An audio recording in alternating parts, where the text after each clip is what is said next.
Now regarding your question about the young women who are not yet married. I do not have a command from the Lord for them.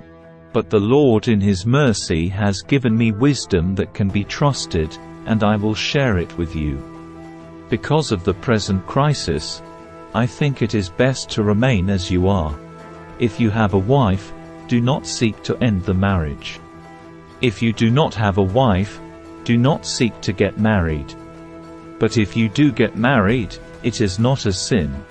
And if a young woman gets married, it is not a sin. However, those who get married at this time will have troubles, and I am trying to spare you those problems.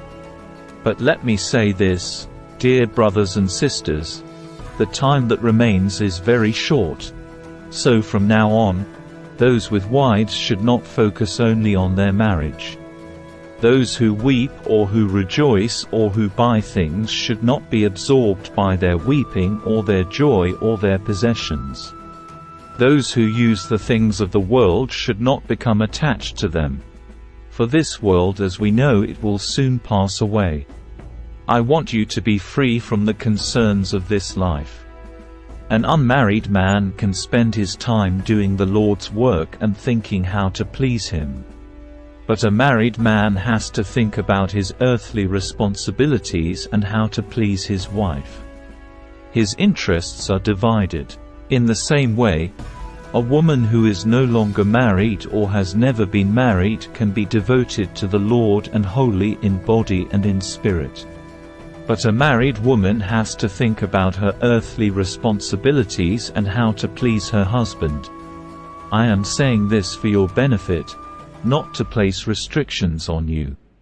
I want you to do whatever will help you serve the Lord best, with as few distractions as possible.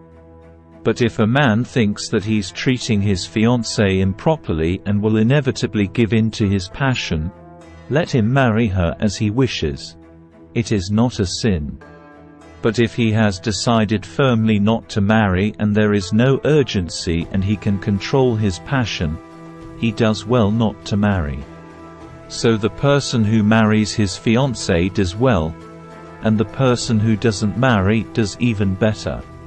A wife is bound to her husband as long as he lives. If her husband dies, she is free to marry anyone she wishes, but only if he loves the Lord. But in my opinion it would be better for her to stay single. And I think I am giving you counsel from God's Spirit when I say this.